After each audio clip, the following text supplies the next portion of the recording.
alphabet. There never was a J in the Hebrew alphabet. And the Messiah, Yahshua, was a Hebrew. And, by the way, he was not a Christian. He followed the Hebrew traditions. And he built his church upon Peter, but Paul took it over. And that's why we have who we have today. I want to thank the UNIA Division 401 family for this tremendous opportunity to be a keynote this particular April 21st, 2019, because it's Resurrection Sunday. The theme is, He has risen from the dead. What about you? Good question. There is no word called Easter in the Bible. I'm a little Bible reader. Not from Genesis to Revelations. You will not find the word Easter because it does not exist. And Queen Esther was a totally different story altogether. Had nothing to do with Easter.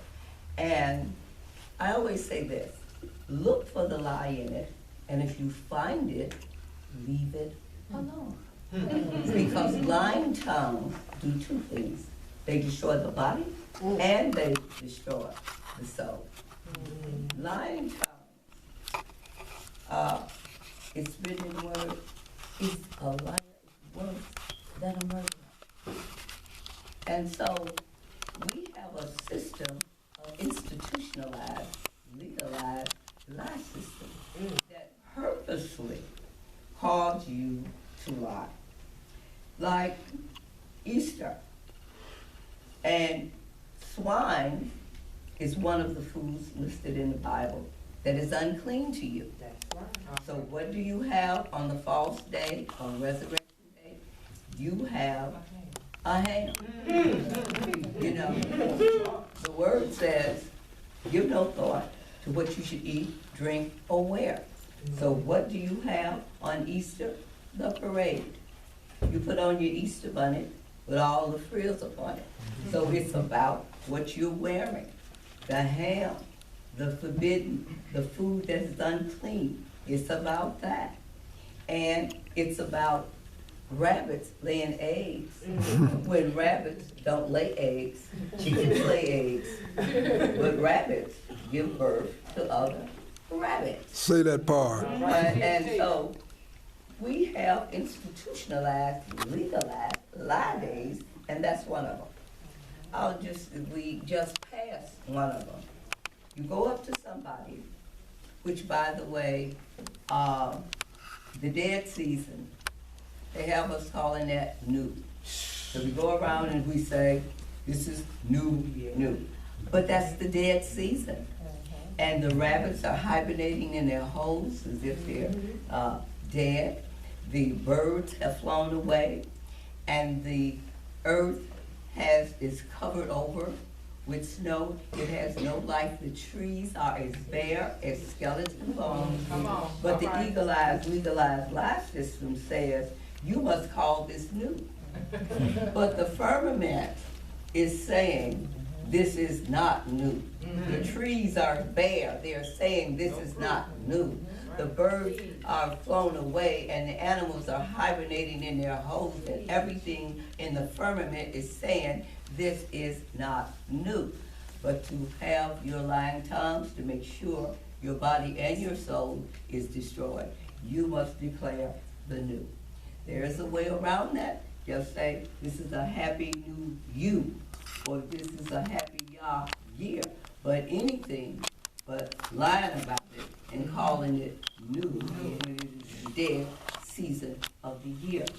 And I'm going to just give you another example of these on purpose, willful, legalized lie days coming from powers and principalities and spiritual wickedness on the high places that has the authority to put these into laws and to put these these institutionalized, legalized lie days in the books and make sure that you are guaranteed to lose your body and your soul. April 1st, it is the earth all of a sudden is pregnant with life. The firmament is saying this is new. The birds are singing. The animals are coming out of their holes with their young. And the ground is pregnant with greenery. Yes. Yes. So the firmament is bearing witness that this is a new year. This is spring and everything is new. And the spirit in the people is even new and renewed. Yes. And so this is the new year. But the institutionalized, legalized lie day must have this, oh, no, don't you say that. This is a fool's day. Oh, we don't want to be fools, do we? But how sound is it for you to go up to someone and willfully lie? All right, so Your slip is hanging. all right now. Your fly is open. Oops. April Fool.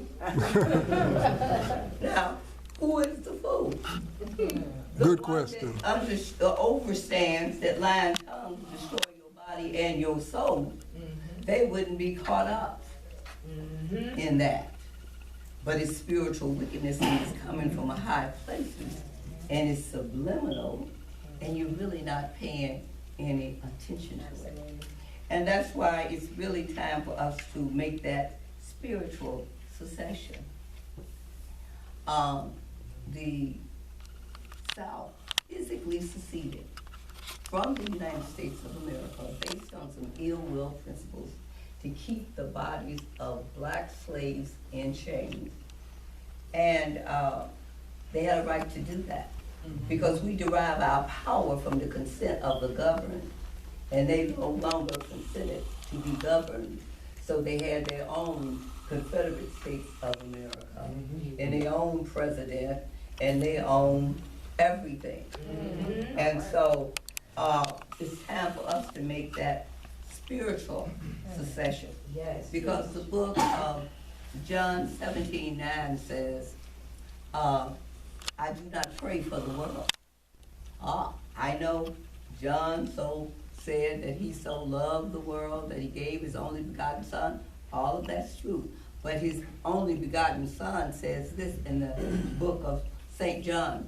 It says in that book, Father, before I go back to the relationship that we had before the world was, I want you to pray for these that you have given me.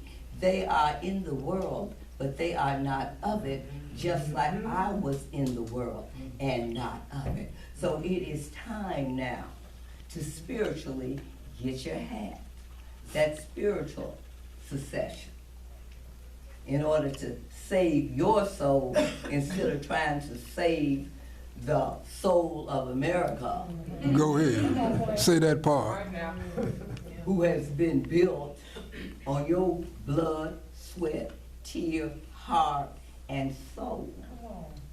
And when you withdraw your energy from her, dead on arrival, because she's already on life support. All right now. Okay, I come to you as a crime against humanity descendant because a few days, Sister Eileen White said it was August 31st. Maybe somebody else was in South Africa in late August and in early September in 2001 when the United Nations voted slavery a crime against humanity and they recommended reparations. The United States and Israel, who recently Joe Biden, while he was convinced Barack Obama to give the Holocaust survivors $12 million. And along with that Reparations Dream Act that they made possible for them to have. But they walked out. Israel and the United States of America walked out, but the vote prevailed. And September 11 happened, and all of that went off the radar screen, and it's been off the radar ever since. But we have an opportunity now to put it back up front with a House Bill 1242. And that was signed into law on January 8th, 2018 by President Donald Trump. The bill had been lingering for some decade.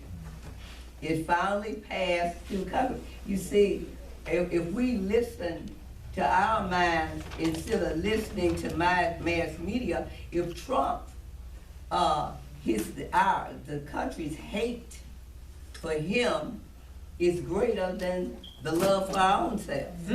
Because if Trump signed reparations into law, well, I don't want it. Trump is signing that. I don't want to be, you know. See, this is just how mass media, that's why Malcolm X said over there that media is the most powerful weapon on the planet. Yes, it is. Because it controls the thinking of the masses. Again, that's why you need to spiritually succeed. Yes, yes. You're in it, but not of it, and that's a good All thing. right, sister. Yes. And so, I said I am a crime against humanity descendant.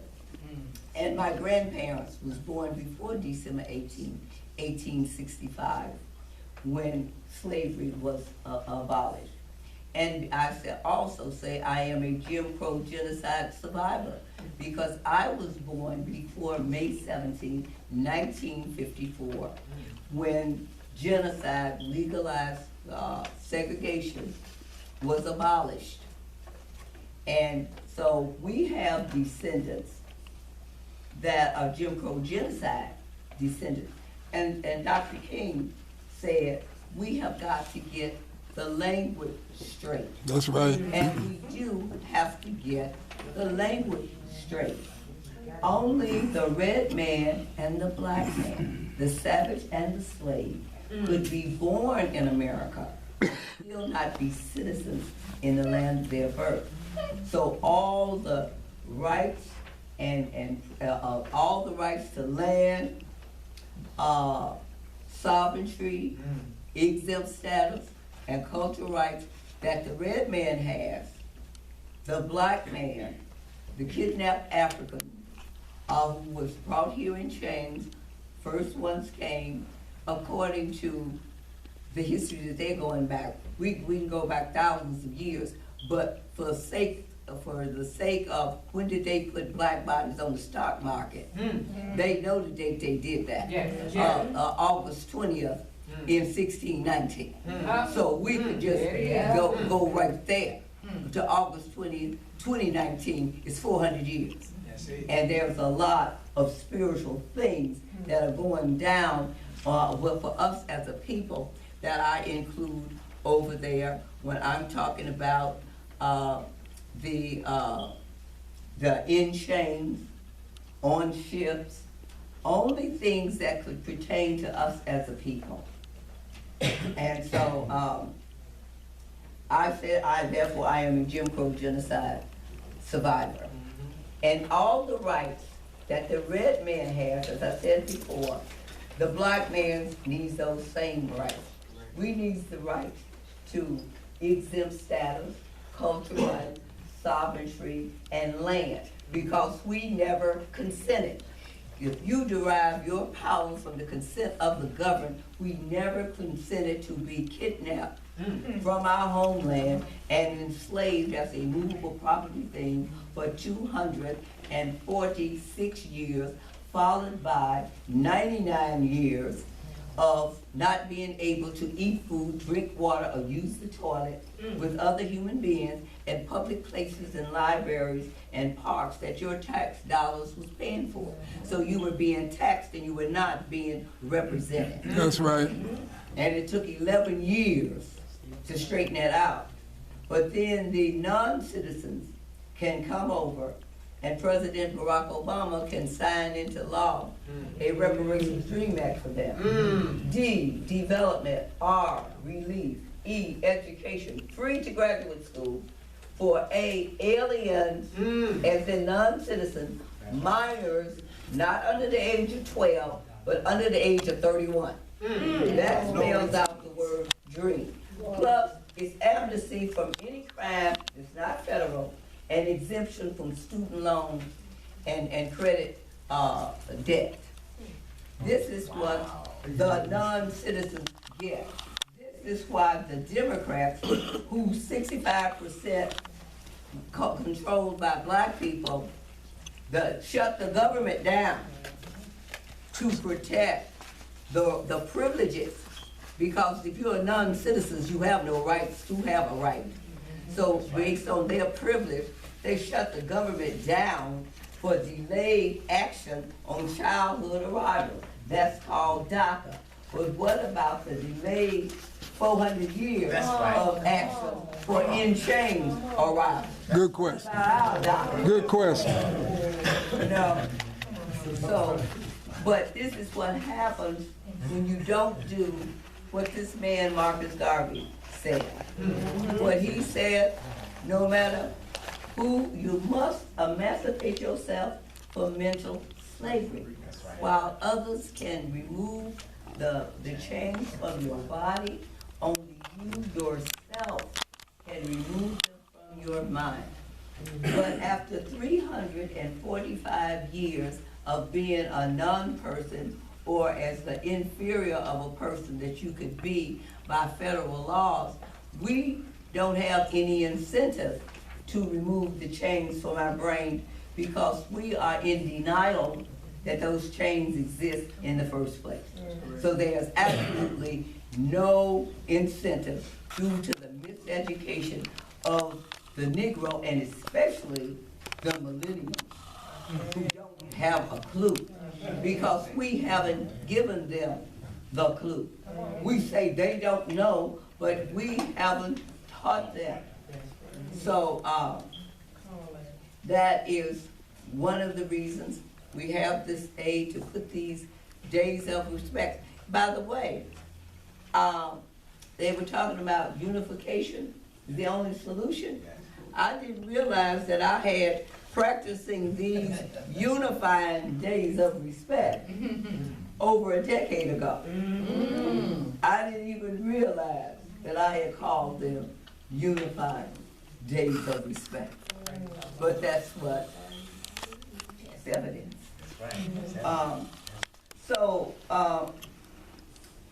We are twin victims of the American genocidal Holocaust. We are indigenous Native Black Americans. They are Native Americans. We are indigenous Native Black Americans. Why do we need to use that word black? Because it's listed in the Supreme Court Dred Scott decision. And we want to make it plain. We want to make it very simple because it's not that complicated. All the rights that you have given the red man, give the black man the same rights. We are both indigenous people in this country. Indigenous simply means you were here before the government got here. 1619 comes before 1776. So you are indigenous. If I say Native Black Americans, Richard Wright knew what he was talking about when he said Native Son. He was trying to give us a clue, but we didn't quite get it then either. But if you say Native Black Americans, the average black person, due to the miseducation and self-hate of themselves, say, what tribe is that? So you got to say indigenous Native Black American, and take the time if you need to explain it. You got Native Americans, the red man, and indigenous Native Black Americans, the black man. Yes. You see. And let's make it simple and use that H.R. 1242 bill that Trump signed into law January 8, 2018 to deal with the impact and contributions of kidnapped Africans. Now, What does that mean? It's a blueprint for reparation. There's no way for you to talk about the contributions without getting to that financial impact of $200